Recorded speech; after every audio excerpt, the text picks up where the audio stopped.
Alrighty, ladies and gentlemen, oh my goodness, I've got a weapon in the house, fresh off a stage in a bodybuilder competition, and just an absolute gentleman, I don't know what other words come to mind. Gentleman comes to mind, athlete comes to mind, beautiful partner, beautiful soul comes to mind. Corey Boutwell, thank you for coming, brother. This is round two. Thanks for having me. I've only had, I think, 3 guests back for round 2, so welcome privileged. back. Welcome back, man. I guess, so we don't, I know we spent a lot of time on your story on the first one, so for people that haven't watched it, go watch Corey's first podcast with me, but for just to give them kind of up to date with it, just a refresher, can you give us a bit of a 60-second spiel on yourself, who you are, what you do, and how you got to who you are? So elevator pitch. Hell yeah. So essentially I come from, I'll try to keep this in the 60 seconds. So essentially finished school and I grew up to be a singer, dancer and actor. Started working with my old man, hated it. We butt heads and hated each other for a long period of time. Healed that relationship by following my dreams, passion and purpose, which at the time was bodybuilding. Yep. Cheated on, got suicidal, drugs. Well, I wouldn't say actually drugs because I've never taken that many drugs, but alcohol, partying, overeating, just indulging, cheated on heaps of times. And then I was like, you know what, I got to turn my life around. I felt destined for great things, felt destined for more. And I'm like, look, I'm just not following it. So I did the inner work, studied at uni. I thought I'll get a job. What'd you study? Business, and I studied actually aviation for a year and a half. Okay. Yeah. So I was like, a pilot is a good way to get money. I thought I'd chase that. And then halfway through, I'm like, I don't want to do this. So then I studied business and business management, project management, and I graduated with honors. I was the highest in the class. I was like, woohoo! Yeah. Which for me, at school, I was couldn't give a shit about anything. Started doing something I liked. I like this because there's a lot of philosophy in it. Graduated, did so much inner work. As soon as I started uni, I just started going inwards. So, and that's at the age of 22. I'm 30 now. So, been going crazy and putting myself to the test. Got into a corporate job and was like, man, people in here need help. Yeah. So what am I going to do? Well, firstly, I'm going to raise my energy, help myself, become the best, put myself in the test, and got a pro card in WBFF bodybuilding. Everything that I knew, wanted to test it. How old were you? At that time, I was 27, so that was 2019. Yep. And then I was like, cool, I need to start sharing my gift. And I didn't even do anything. I just kept working on me and sharing what I was doing on social media. And high-performing business owners and entrepreneurs just attracted themselves towards me and went, hey, man, whatever you got, help me out. Yeah. And I was like, okay, I'm going to put all my shit to the test.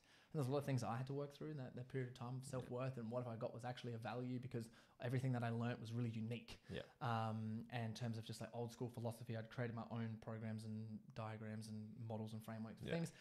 Started teaching them and it worked. Yeah. I was like, holy, and they were getting all these crazy results. One of my clients got Entrepreneur of the Year award and absolutely that's fucking awesome. Yeah, really it was crazy. Some of the stuff that we do, and then from that I was like, well, I got to put this into a group program. So I did, and it's just taken off. Only literally started in January, and we went from I had a few one-on-one clients to now we have over 120 people in the community and 30 in another community, and it's just. I've got just non-stop people reaching out for one-on-one coaching, and it's crazy. To be completely honest, it's crazy.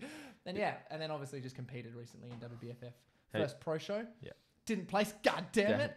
But it was cool. I never won before. Yeah. So no, I've never not won before. I've always come first in the majority of my comp. So going through being a personal development coach and understanding how it works, I was like, oh, this is really interesting. Yeah. And I just felt more motivated than ever.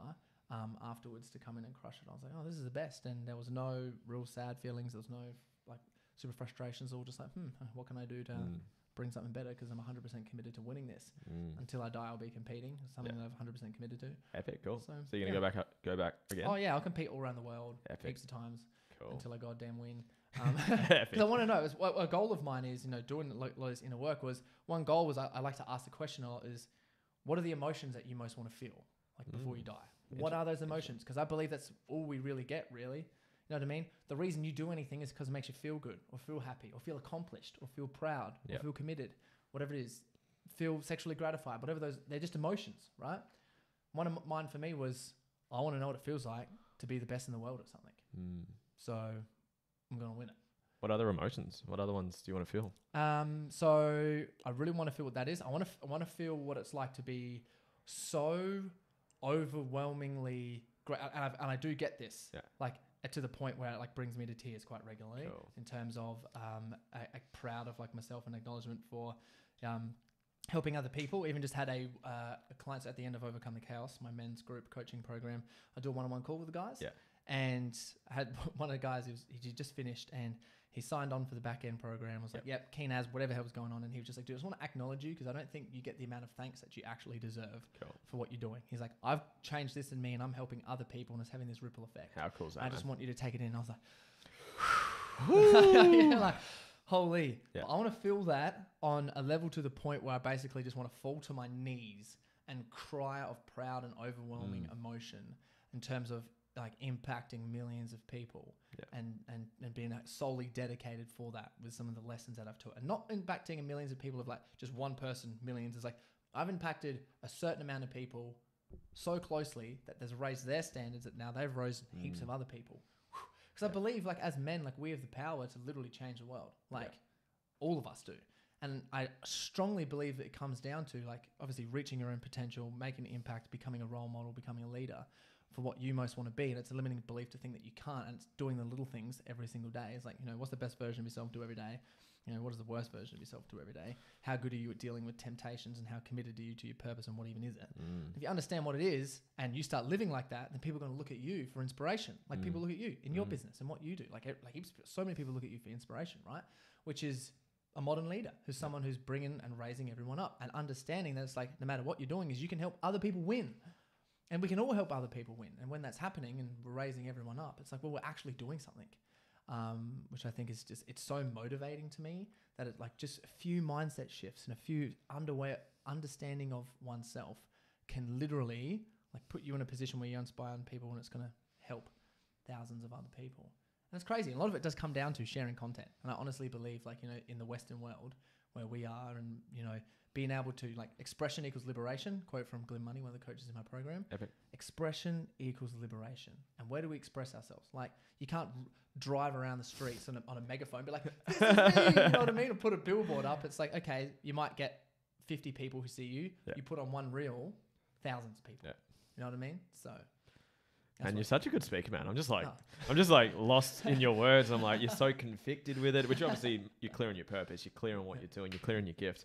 There's like 20 directions I want to go, but let's start with relationships. Yeah. It is something we were speaking before this. I know you're with a powerhouse of a partner, Chloe herself, and she's full of energy, full of passion. She's chasing goals, kicking ass, and I guess like what we spoke about before is how do you balance life as a whole, and we'll dive into the relationship part because you're spinning so many plates so well, and I'm sure you might feel the opposite sometimes, and we all do. You're like, fuck, this is shit, it's not working. But it's like you literally just got off stage last week, and you looked fantastic, man. Looked amazing.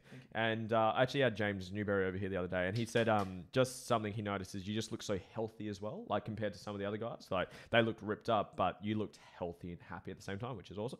So you just got off stage, looked absolutely incredible. You got an amazing relationship. You're building business. You're still working on yourself. You seem like from socials anyways, you've got a nice life balance going on as well. Yeah. How the fuck do you balance them all? And I ask this because I've burnt the candle at both ends, and I'm a lot better now, but I still don't know if I feel like I've got that skill to the level that you do. So is there a framework? Is there a thought pattern? Is it just you've just learned through trial and error to get there? Like, how do you balance everything? And then we'll dive into relationships specifically. Yeah. Sure. So I think you sort of hit the nail on the head already. It's just like conviction and absolute certainty with what you're doing. And to be completely honest, man, in terms of like, oh, you're not balancing all these things. I'm balanced as fuck, dude. Like everything is so sorted. And I was saying it to someone beforehand. Someone was talking to me and they're like, one of my clients, and they're like, surely when I first jumped on with you, it's like, oh, this guy, you know, surely he hasn't got all this shit together in terms of what he's doing. It's like, of course not all of it. But I'm like, majority of it, yes, I do. Like, to be completely honest. And the main thing that I'm worrying about and my stress comes from is being better and just leveling up and doing more of what I want to do at a higher level. And I just being able to say that makes me feel hectic. Like emotions, like, whoa, being able to say that feels really strong. But yeah, dude, I think of like a lot of my stuff is copacetic. What do you mean by that? So copacetic just means everything's in order. Yeah. Okay. Cool. And I feel like how it's all managed is awesome. And it comes down to a lot of stuff that I teach and overcome the chaos. Yeah. I think firstly, because I have to live and breathe and embody that, and being in a position where, okay, you want to be a leader, you want to be a role model, and you want to inspire other people, is it's like, well, you have to be that person yourself. Yeah. And you have to be 100% committed to that. And the reason why I compete in bodybuilding shows and the reason why I do the things I do is to put myself to the test. I'm not distracted. The only distractions that come in is business, right? Because you're like, should I do this? Right? I get coaches for that. My physical, my danger, everything that I get out of and health-wise is bodybuilding. That's my thing. Stuff for other people. I don't care about anything else. Some of my friends were saying like, hey, let's start, and I love playing like different sports and everything, but they'll say, let's start doing, I can't remember what it was. Not mountain bike riding, just like squash or something like that. Yeah, you're in the group. But it actually wasn't squash. One of my friends wanted to do something else. Like it was some long distance training for something. Yeah. I think it was like marathon training for something. They're like, oh, Corey, would you be interested in coming and doing this marathon training, whatever it was? And I was like, no. Absolutely not at all. Yeah, like, and it was fun because all my friends and best friends are doing it. But for me, I'm like, bodybuilding's my thing. Yeah. Like, and I don't want to sacrifice that for what it is. And I'm just 100% committed to that. So it's a series of 100% commitments, I'd say. And I feel that switch, 100% committed to bodybuilding. I'll do it until I die. Yeah. For me, I was like, well, in terms of my passion, my purpose, and what I'm doing, I really want to have, and I need a high quality relationship, and I need that accountability because Chloe, right, it's quite intimidating being with a partner who grows as quickly as she does, and how like fantastic and amazing she's like. And I was like, oh, I want that, and I need that, and I want that responsibility because it's going to hold me accountable to be better. And lesser men are going to choose someone who's going to challenge them, who's going to challenge them not as much as what, you know, the best person for you would. A real good quote. And it's like, it's on the tip of my tongue. You got it, baby. Now. Here you we got go. it. Download it. Here we go. This is legit. So women will adjust, like your partner will adjust her femininity to your own masculinity. Can you dive into that a little bit more? And even like what you just said, like most stronger men want that challenge. Weaker men will go for the one that won't challenge them. So you can dive into that. That's awesome. Yeah, essentially, it's real true. So literally, this is like it's literally a fact. I can't remember what book I read it out of, but it was feminine. Like your partner will literally adjust herself to match your energetics. And if she can't express herself and hold herself in her feminine chaos as much as possible, then she's going to adjust herself to suit you. So when you're down in the dumps and you're bad, you go, oh, I'll adjust and go for him. And then if she's unsatisfied with not being 100% who she is, bam, there's going to be a problem. Yeah. And to dive into it a little bit, I'll just explain quickly what I believe true love is because it'll make sense. Yeah, please. This is a Friedrich Nietzsche thing, and I 100% agree with it. I was like, oh, so many clicks, and I've been teaching a lot of people in my one-on-one coaching this, is, right, if you like cuddling with someone or spending time with someone, sex with someone, you like getting coffees with someone, this is your partner, you guys like going out for fancy dinners, essentially just using each other. It's like a means to an end. I like hanging out with you because you make me feel loved and special and cared for. So I'm using you to feel loved, special and cared for. When we go out to coffees together, well, I'm using you to go out to coffee. I love connecting with you at coffee and having coffee together. We both love that. Now I'm using this to connect with someone and to have a coffee. And you can take that for anything. And just you rule down to it and you just start looking at everything. It's like, man, we're just using each other for everything to make ourselves feel good in the meantime of just like whatever we're currently doing. Now where true love comes in, which is always a commitment. It's not attracting and grabbing the partner at first. It's the real journey begins in the relationship, as you know. And what it is your partner confirms your beliefs about yourself. I like that. Whoa, right? So you confirm to your partner, so they go, oh, I believe these things about me, and I'm like this, and I'm like this, and they reassure you, yes, that is you. And you go, oh my God, that feels so good, because now I believe in my own potential, I believe in this, blah, blah, blah, blah. And if you are coming to a partner and you're less of a man from what you are and how you're acting of your own potential, and she adjusts herself, then she's confirming your beliefs about yourself to be less of your potential. So is it, I know both would play a role. Is it both partners challenge each other to bring the both best out of them, or is it mainly the masculine role or the feminine role? They both do, for sure. It's reaffirming each other's beliefs. I don't think with the masculine and feminine, they're both a mix of it. Yep. And like you could confirm the masculine and feminine to someone else, and someone else would confirm the beliefs about the masculine and feminine than you. Now the thing is when you're off, they'll also confirm that you're off. Mm. So it's positive and negative. Yeah. Because anytime you're being shit in a relationship, you're not showing up, you're not being present, you know things, you're going to get immediately. Yeah. They're going to reconfirm to you. They're going to be like, okay, you're shit right now. Some way they'll be off. Someone with withdraw. Someone will be too attached at certain periods, and it actually becomes a little bit of a power struggle because you want the person to, believe your beliefs about you so much that sometimes your ego can get involved, and then you get obsessed with learning these beliefs about yourself, and then you can create a version of yourself who you're trying to get them to believe, which isn't 100% authentic if you don't know who you are, right? So it goes deep. Yeah, I'm like following that thought as you talk, but yeah, keep going, sir. So that goes really deep. So that's the whole purpose of, if you're doing that too much for someone and you're consistently becoming obsessed with confirming beliefs about yourself and they're not resisting you for who you are, for who you actually truly are, then you become self-absorbed. They don't become as attracted to you as possible because there's no polarization there because they're just becoming like, a yes man, a friend, yes person. Yeah, a friend. And then polarization is you guys are going to like depolarize. Yeah. Right.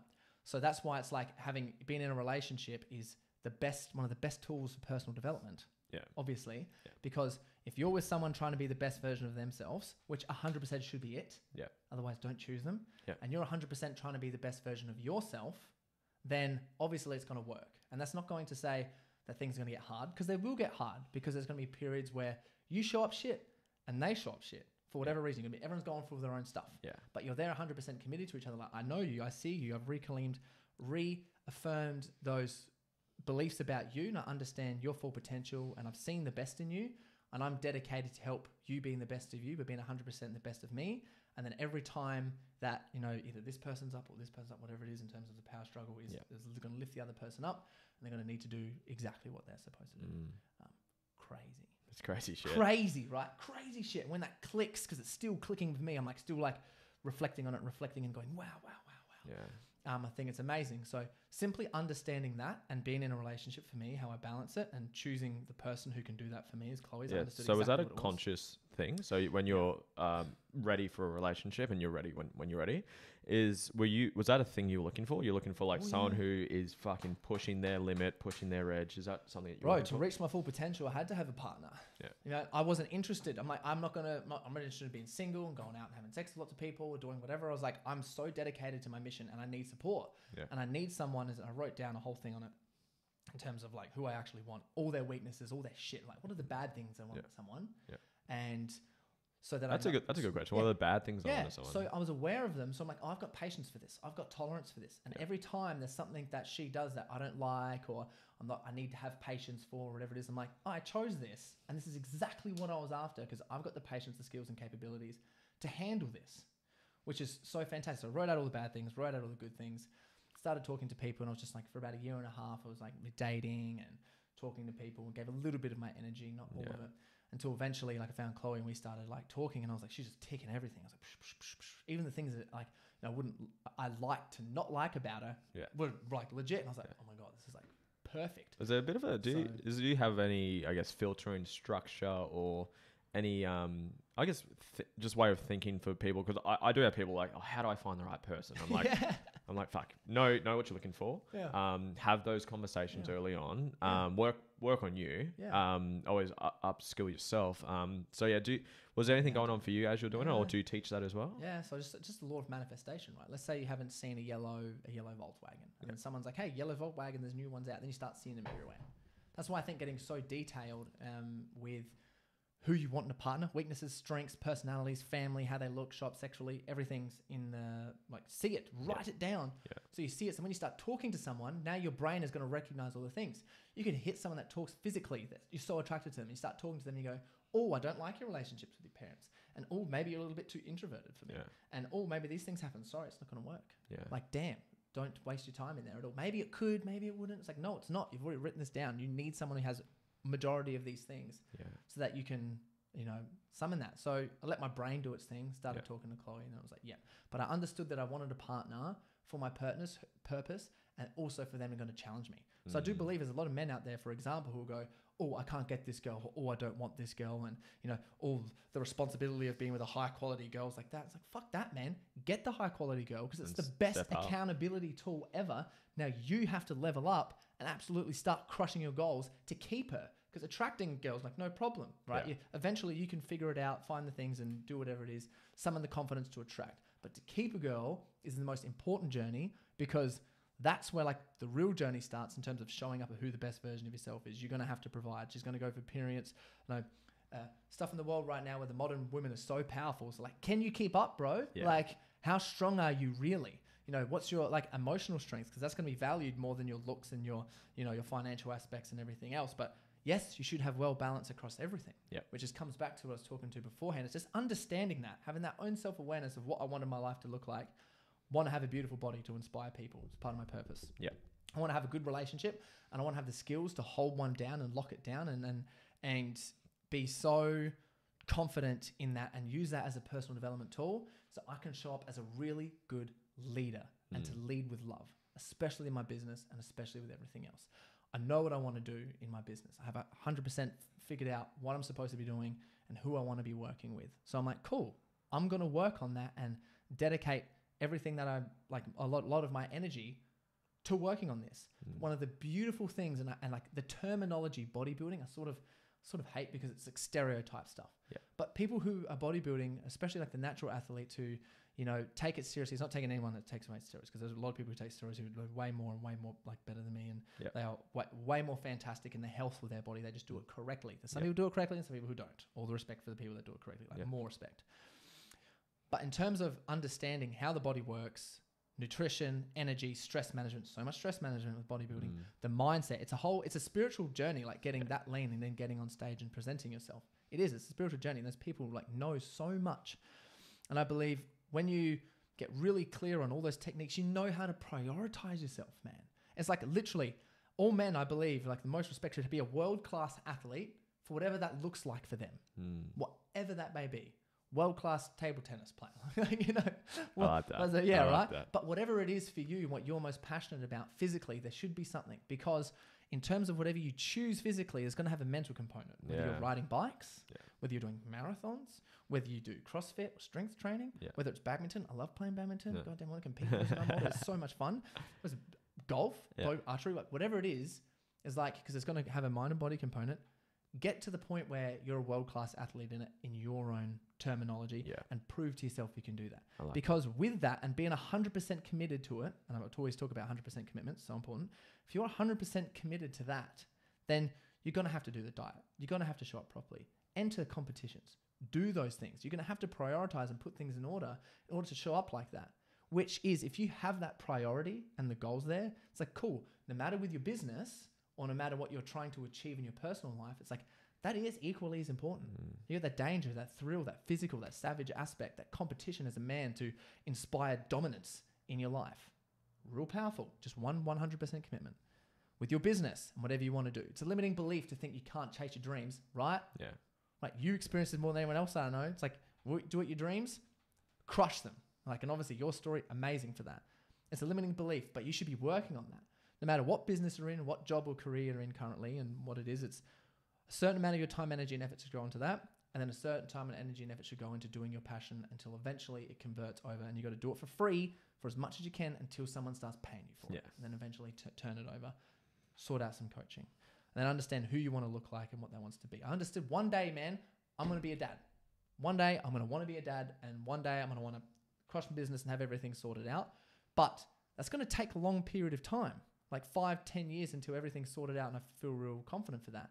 And this is, I'm speaking about me 3-4 years ago. I'm like, so I need to start now to put things in place, because when I'm ready in terms of my partner, whatever she wants to do, and in terms of when I was thinking future partner, there'll hit a moment she's going to go, I want kids now. Yeah. And I want to be in the position where I can go, sure. You're a great speaker, man. I can't even remember what the question was. I've had 2 coffees. It was how I balance all the stuff. So it's like literally, I would say it's small, 100% commitments. Yeah. And I know exactly what they are, which is what I teach, kind of chaos and stuff. But and I think that's like the most beautiful thing for men, because it comes out of the book, The Second Mountain by David Brooks. I love saying this. It always fills me up with passion and purpose. It's thousands of no's to get to a few sacred yeses. I just got goosebumps then. That was nice. I like that.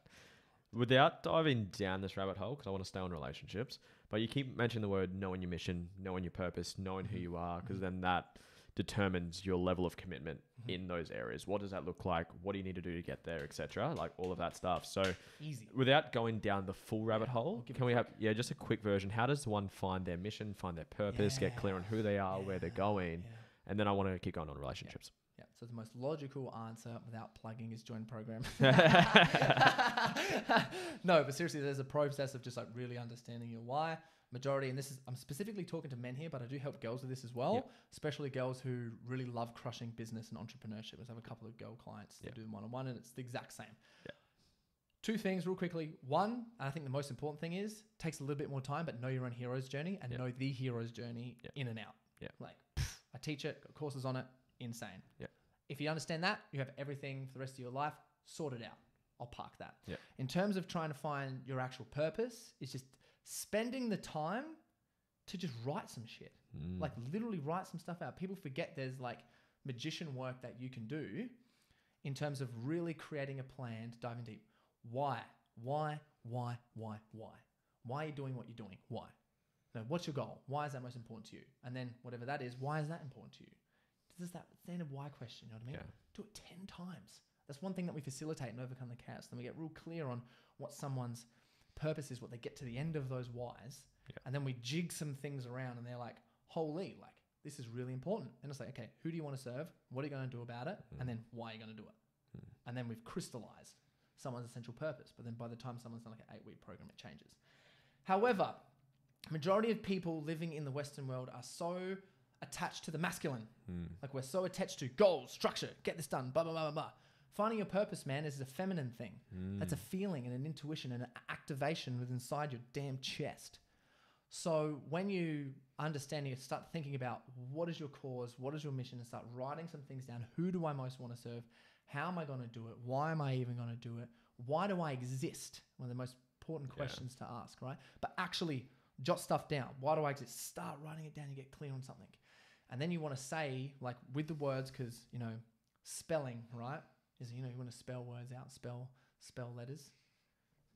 Is the word spell, like casting a spell on someone. And there is literally science and study that shows what you write down, there's a link between that and staying within inside your head. Crazy. Which is why as kids we wrote lines in school. I will throw rubbish in the bin. I will throw rubbish in the bin. I will keep my shirt tucked in, whatever it is. I will not talk back in class, because they understand that that's going to create a neurological response and keep it in, which is casting a spell on your brain. They're brainwashing you, right? So brainwash yourself. So you want to get really clear. That's what words are so powerful. Really clear on like a short sentence or something for you for a period of time that's going to work. I recently redid my purpose, and it's to challenge and set the standard for inspiring leaders. That's what it is. Every time I say it, I go, ooh.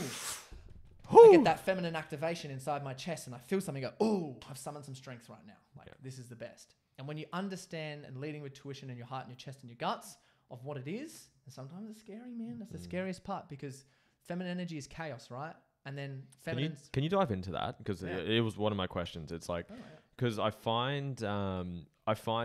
do posts, I do content on this, and it's like the feminine is chaos, and being a man that can break through it. David Dieter's right there, and that's where I get a lot of that from. And it's like, that's actually the book you recommended me, actually. So, Corey recommendation right there. So it's, but like, you do videos on it, and then there'll be like the toxic men in there be like, nah, she's just whatever, you're a beta, whatever, you shouldn't put up with that shit, leave them, whatever. So can you dive into that? Like, feminine is in its nature very chaotic, or it has periods of, like the ocean is the analogy I always think of, and then how to navigate that in the trenches of a relationship, because I love it. So many people, like the weaker men, as you mentioned earlier, would just, in my experience, blame them, cheat on them, drugs, leave them, go to the next one, have the same fucking thing happen, and just keep going until you have a fucking lukewarm relationship. Dude, I just want to say, it's like, I was just say, like, strong masculine energy can hold the container for feminine chaos. Ooh, like, I like that. Right? That was good. Is really what it is. And strong masculine energy, bro, is a master's mindset, not a slave mindset.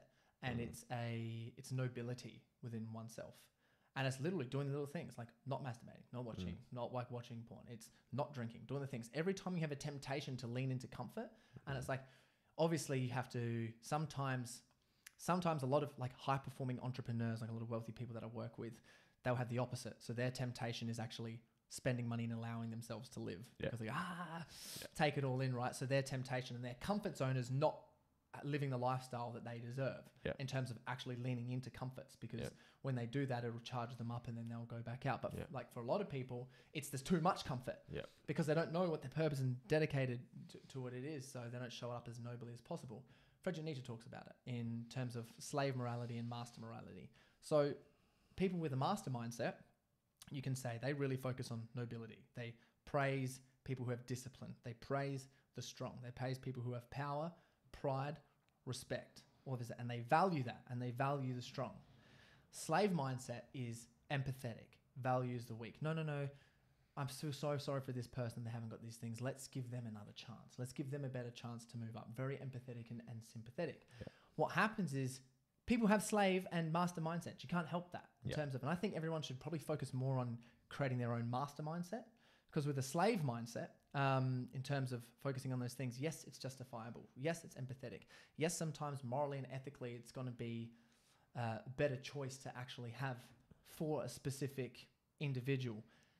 However, when you're praising, giving into temptations, and you're praising the weak, and you're more like that, is you'll start to resent anyone that has a master mindset. And then you'll unconsciously spite them, and you'll unconsciously harbor resentment with them. And then that will prevent you from pushing them away and not creating the relationships or something that you need. And then people start butting heads. And the people who will win every single time is depending on how many people. The masses of the slave morality will eventually always win if there's like hundreds and thousands of people with that. And the few masters, because there's always a few masters for a lot of slave, in terms of whatever they're doing, can win sometimes depending on the numbers. But if it's just one person with a slave mindset, one person with a master mindset, everyone's going to get more attracted to someone with a master mindset. But there's a lot to get into with that. It's pretty full on. Where does you use words like magicians, casting spells, strength, discipline? It's very, old school for a fucking most simple word I can think of. Like, where does that come from with you? Like, I love the photos you always share, like the gladiator and the dragon and it'll be they're very educating, but very aesthetically very awesome to watch. So where does that come from with you? Yeah, man. So I studied a lot of myth. So it comes out of the hero's journey, man. It's literally something that people don't understand. It's encoded within our DNA, man. Yeah. And every single time that you've done something and you've sold something online in terms of marketing, you did it really well. You probably unconsciously told the hero's journey and activated something within someone. They go, yes, I need this. I'm going to buy. Yeah. Anytime is any sort of convincing, influencing, telling a good story, which is like comes down to everything, all comes down to the damn hero's journey. Yeah. Our whole life and how we mature comes down to the hero's journey. And understanding as well how humans, like, we see pictures and videos, content better than words, right? Yeah. Why is that? Because they're symbols. Yeah. Everything is symbols. Why did cave people draw pictures on the cave walls instead? Because they understand these symbols. Yeah. Now, if we've watched these stories for a long period of time, and they're in movies now and everything that we watch, you use an analogy, a Harry Potter analogy to something for someone who you're trying to explain something theoretically. Yeah. Use a Harry Potter analogy, they'll understand straight away. Yeah. Right? So understanding like myth and understanding these symbols help people get the best idea of what it is you're talking about immediately. And that's essentially it. And using those myth stories is, I think, really, really important.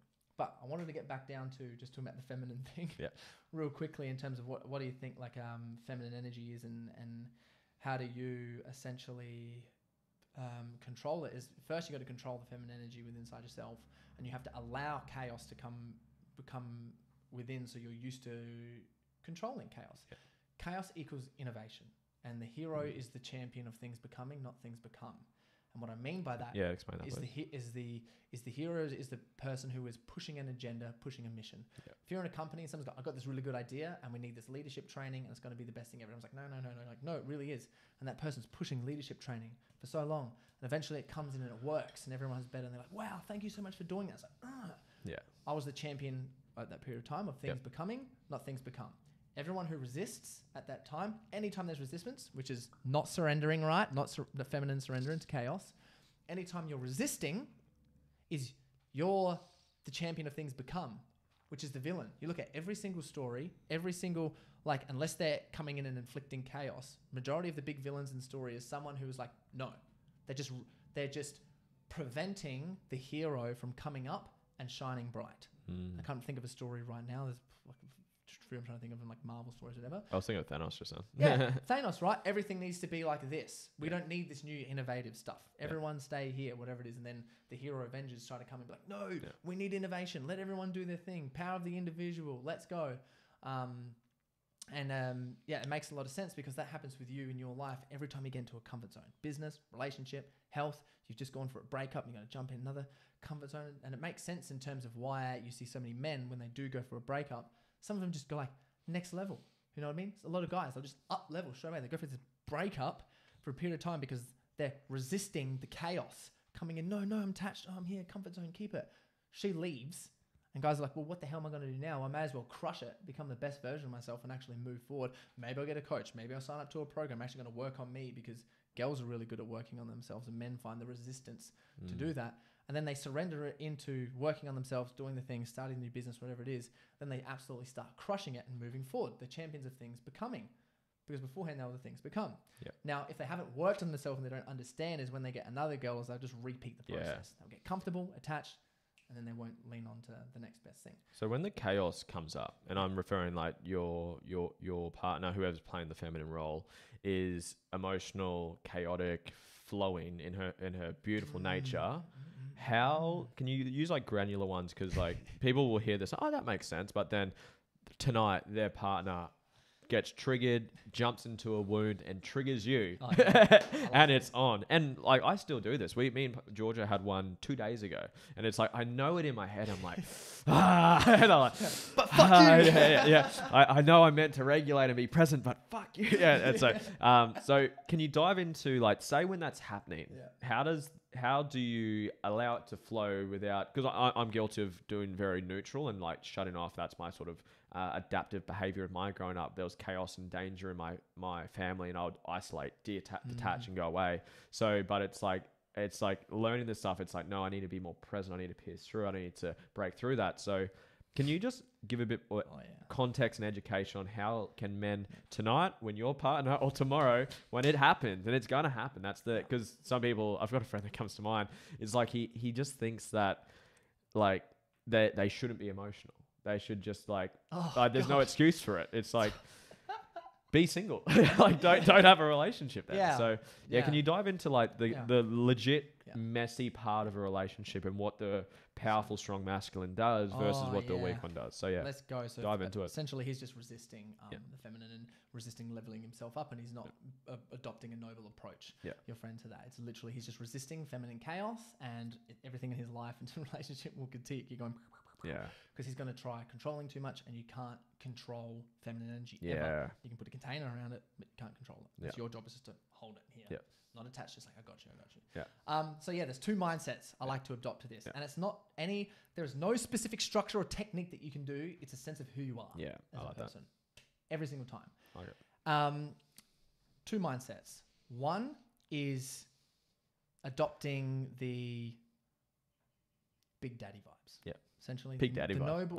Noble big daddy vibes. And you think about who is like a world-class dad. Someone who's probably got his shit together. He's a real good leader. He can lead with love. He can hold space for everyone. The generative man is what Eric, forgot his name. Eric. It's in the book called The King Within. Robert Moore wrote it. And Eric Erickson, I think, was the person who wrote it up. And he calls it the generative man.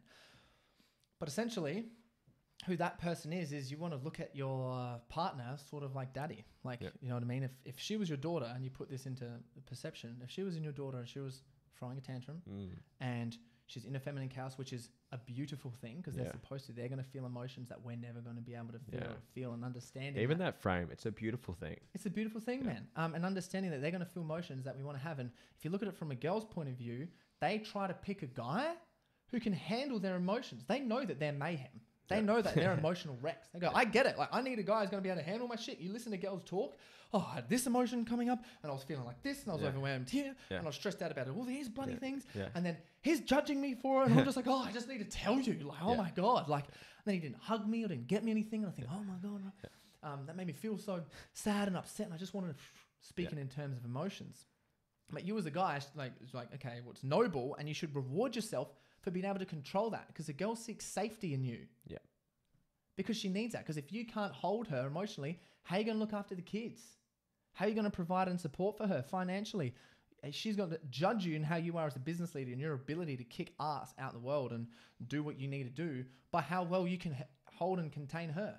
And like, Chloe's the biggest fucking handful of my life, bro. Like, oh my God. Up, down, here, there, everywhere. Yeah. Freaking out, overwhelmed, making lots of money. Like, she's crazy, dude. And for me, I've just got a kind of like masculine approach. It's you're the watcher. I've got to sit back and just watch and enjoy. So there's the big daddy and the watcher? Well, I'll just say there's part of the big daddy is being the watcher. And I'd be like, and just enjoy it. Babe, I got you. Keep going. Yeah. Come here, have a hug. Sometimes I'll get lost in it and I'll get, possessed by her chaotic energy, and I think, oh, fix, you know what I mean? I'll fix the thing. Very guilty of that. Right, fix, and then I'll go, no. Just take a step back, Corey. How do you feel about it? Yeah. Well, I feel this and this. That must be so overwhelming and stressful. Yeah. And but understanding, like, if your daughter come up to you and she's got a lot of problems going on and she's freaking out, it's like, how would you approach her? I love that. You That's know what I mean? really Literally, awesome one. and you do that for your partner. She just wants compassion. She wants a cuddle. She wants empathy, and she just wants to talk about her feelings, is all it is. And your capacity to go, instead of fixing anything, is she can figure it out herself. Yeah. You know what I mean? Girls, you want to reconfirm back to love how she believes about herself. And if she's doing all of these different things and you're going, yes, okay, I get it. How does it make you feel? Like, yeah, you've got it. She just wants praise. You've got it. I believe in you. I believe in you. No matter how crazy the emotions are and that you're feeling and all the stress that's going on, you can do it. I don't need to do shit about it, but you can. She's like, you know what? I fucking can. I got this. Yeah, I got this. Yeah, you hear girls have conversations, and a lot of the time it's just reconfirming stuff about them. Listen to a girl's conversation. Yeah. I had this thing, it was overwhelming. Like, you can do it, girl. Like, you've got it. Like, power to you. You do things. Oh, okay, I feel better now. I'm actually going to do it. That's how they talk all the time. Yeah. If you listen to it, they're just reconfirming their ability to do stuff. It's amazing. So do that too. Yeah. Approach your partner like a dad approaches his daughter. Yeah. Every time she has a problem, and it says understanding in the process of when she does have problems and things are coming up is majority of the time is she's just going to want reassurance. The second mindset to adopt is speak in emotions. I call it speaking feminine. I tell everyone is speak feminine to your partner as much as you can, because yes, I think in modern culture, women should try to learn to speak masculine. Goal, structure, order. Let's do this. Get this done. What are we doing now? Fix this. Let's do it right now. Execute. You know what I mean? Yes, they should understand that, for sure. But for them to do that, men take the lead and speak with the emotions first. You don't even deserve her to speak masculine to you and support you unless you can support her emotions first, because she's not going to be able to figure shit out. Be the lead in the relationship with that. And you can do that. But when she starts talking to you, speaking in emotions is going, literally just acknowledging, what emotions did she say? What emotions has she missed out? And what ones do I need to re-clarify? So she'll start saying these, I did this thing and I went to here and I did this and holy shit, it was crazy and I'm stressed out now. So what emotion are you feeling? Is it overwhelmed? You feel upset? Oh, I'm not feeling upset. Overwhelmed is probably the main thing. So, oh wow, like, yeah, well, what did you do? Like, what else happened today? And she goes, well, I did this. Holy, that is overwhelming. You do so much. You know what I mean? You actually do so much. I'm so impressed with you. Like, I don't know how I would cope with that. I'm just here in my office working all day and you trying to do all these things. Yeah. You know what I mean? Get your nails, get your hair, get this stuff, as well as help everyone else. You're such a giver. You're so kind and caring and empathetic, aren't you? This emotion. This is awesome, by the way. Yeah, right? This. So all I'm doing is speaking feminine and just creating sentences which allow me to speak with emotions. I mean, just seeing you overwhelmed, and you can say this as a guy, this is like being transparent to yourself. Yeah. Just seeing you overwhelmed makes me frustrated because I feel like I need to fix something for you straight away. And I just want to let you know that you've got it. I don't need to fix you. Imagine saying that to your partner. I send these messages to Chloe like regularly. She's in terms of like, cause she's getting good at asking for like reassurance. Is one thing that starts like, hey, I'm going to ask for reassurance. At the very start, this is a real good modern relationship. Yeah. She's young, so it's the first time, and she grows so quickly. She's so good at it. And even when she asks for reassurance now, and when we're communicating and we clarify these things and speak with emotions, the text messages that I get back from her is so insane. And like the relationship for how much she's just like overwhelmingly like loves me and trusts me from someone who wouldn't love or trust anyone beforehand. Yeah. As a guy, makes me feel so fucking powerful, bro. Like, and just being able to do this is like, well, if I can do that for her in this chaotic feminine anything, I can do energy, I can do fucking anything. And being able to like speak emotions first, like helps show up better as a client. When one of my masculine clients are in their feminine because they're overwhelmed because they haven't served it, I can speak in emotions and help them out. It's like, what a crazy skill. I can do it for myself too, dude. So 2 mindsets: be a fucking dad and learn to speak feminine with emotions, to lead from the front, to allow your partner to step in the feminine so then she can support you. Because if you can support her with her emotions and help in the feminine, you best believe she's going to help you support like you, whatever your goals are. Like Chloe supports mine, like to the T. Like we share clients and partners and stuff. Crazy. And it's so powerful and overwhelming. So just drop the mic. See you later. Well, it brings us pretty much to the end of the podcast, man. That's just the conviction you've got with it, man, and the passion. Just there's so many little subtle things. Just the framing, like how beautiful it is, rather than how fucking annoying and whatever it is. How beautiful is it, and how it is your opportunity to step up. And if you can do it there, you can do it. I think you started the podcast with this. It's like you will get more growth out of an intimate relationship than anything fucking else, because they will test you, they will push you, they will. Dude, you're supposed to be in a relationship to get you ready to handle the chaos of kids. Just so the alarm doesn't go off. Right? You're supposed to go for a relationship and have all that friction and learn how to deal with someone, so then you are like worthy enough to be a good parent, because you're going to need those skills when that comes in. You have multiple kids, try to deal with them. Now you got to do it together. Like if you're trying to bring up kids and you haven't sorted each other out first, it's like, well, you guys are going to get into it. It's going to be tough because you haven't like smoothed down the rocks yet. Which I think we can also appreciate that feminine chaos in every single woman. Yeah. Because as a guy, 'cause it helps us be better. Number one, chase our purpose and holds us accountable to be better men. But it's also a part of her which protects the kids. And your role, old school, is to provide, do all the things, whatever it is, old school. And you want to feel like it is, whether it's emotionally, whether it's financially, whether you stay at home dad, whether it's someone who's going to go out and crush it. It's like your role is still to provide for the kids. And it's like her role to essentially protect them. And those chaotic energies and stuff is what protects the kids. So every time that your partner's chaotic, I'm like, I freaking appreciate the hell out of this. I'm so grateful for this, because my future kids are going to have the best fucking mum. Bang. Drop the mic again. Like, my man, for anyone that wants to connect with you, reach out to you, services, say thank you, whatever it may be, where can they find you? Awesome. So real heavily active on my Instagram, Corey Boutwell, CoreyBoutwell. My website, you can check me out. We've got podcasts, articles. There's a whole bunch of all the services and stuff are on there if anyone's interested in any of those. So that's getstartedwithcorey.com. I am heavily active in my DMs. So if anyone messages me, I personally get back to them. Yeah. I'm trying to do that with every single person. So please reach out there. And then obviously with podcasts, Corey Boutwell Podcast. And you just have to say Corey Boutwell and then podcast at the end of it. And that's it. That's where you can find me. Or you can find me. I live 10 minutes away from Lewis. Stalk us down. We have a table tennis tournament coming up, ladies and gentlemen. What's your one message to share with the world? Well, my one message is, it was a challenge and set the standard for inspiring leaders. And if I can do it and I've got the passion to do it, it's like you can do it too. It doesn't necessarily mean that has to be your purpose, but I feel that all high quality people, in terms of inspiring leaders, challenge and set them, is a very noble and respectful goal that you can do, and I feel that everyone's obligated to do. So if you're empowered or listen to any of these podcasts and you've been inspired from me, take some of the lessons on, use them, and inspire someone else. Bang. Guys, thank you for getting to the end of this. Share this with a friend. Check out Corey's content. He's an absolute fucking rock star. And man, thank you for round 2. Appreciate it. Thank you so much, Lewis.